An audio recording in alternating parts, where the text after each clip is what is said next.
Welcome to this trophy display project guide with FluffyBandit. What we're going to cover today is all the items you need and the best places to get them. So let's get into it. So some of the first things we're going to need here are the rusted bolts, pop triggers, tick pods and surveyor volts for the first stage. For the second stage we're going to need spotter relays, expired respirators, wasp drivers and hornet drivers.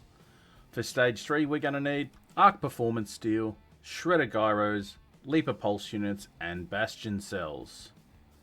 Moving on to stage 4, we're going to need arc synthetic resin, magnetic accelerators, rocketeer drivers and queen core reactors. And for the 5th and final stage we're going to need Exodus modules, Geiger counters, Bombardier cells and matriarch core reactors. Now, the easiest way to do this is by getting the rusted bolts from the hydroponic dome complex and water treatment control room. Now, these are your surveyor locations on dam battlegrounds, which I like to go to. Just look for that blue beam in the sky, and as you're traveling around, don't forget to collect your pop triggers and tick pods passively. I wouldn't focus these, just collect them as you're going through, chasing these surveyors and collecting your rusted bolts. Whilst on dam battlegrounds, you can also hit these leaper locations and bastion locations for the amount of cells and pulse units that you need. Also collecting hornets and wasp drivers as you play through. The leaper also does spawn in the red lake along this location here, just patrolling back and forth, so another good spot to check, as most people don't come down into this section as there's no loot to get. Another thing to gather while we're here is also the rocketeer drivers for stage 4. We're going to need 8 of these, and these are the locations in which the rocketeers can spawn. They also do respawn in a rough 10-minute respawn pattern, so again you can farm these or just go to the different areas to get them as you're going through. The next thing I would be heading to do is the Bombardiers and collecting the spotter relays and Bombardier cells. I do this on the buried city as I find the spawns and the locations very easy to farm these and attack without being killed because you're not in the open.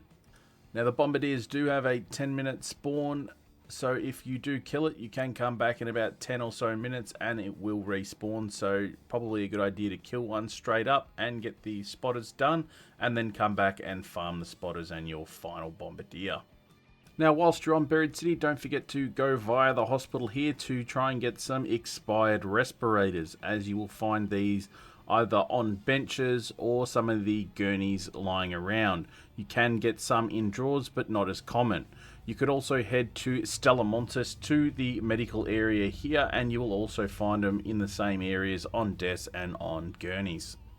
One of the next things you're going to be doing along this journey is getting the shredder gyros. So for this you are going to have to head to Stellamontis, and these are the locations in which I like to go to find them.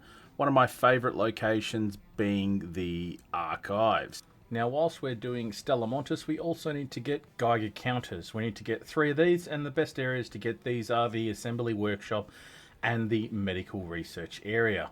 When in these areas, all you need to look out for is these trays. These are going to be located all around these medical areas and over in the assembly workshop, so make sure to check out these trays for your Geiger counters. Up next, you're going to need to focus on the Queen and Matriarch, as we're going to need several items from these. You are going to need to gather 3 Matriarch reactors and 3 Queen reactors. On top of these items, you're going to also need to get the arc synthetic resin, the magnetic accelerators and the arc performance steel.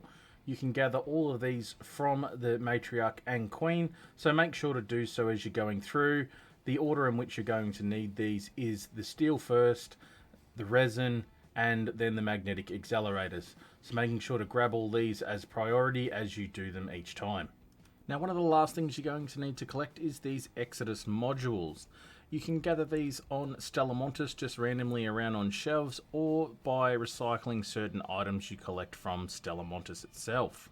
Alternatively, whilst you're in the lobby, you can just head to the traders and head over here to Celeste, and you can then just purchase one of these per day for 55 seeds. So again, you need 5 of these, so you'd have to do this over 5 days. Now that you've completed it all, what you're going to get as a reward is the Howl emote, a Jupiter, a guitar, 1 energy clip, and 300,000 coins. My question to you is, was the project reward worth your time and effort? Let me know in the comments below. If this video helped you, don't forget to like and subscribe to the channel for future content.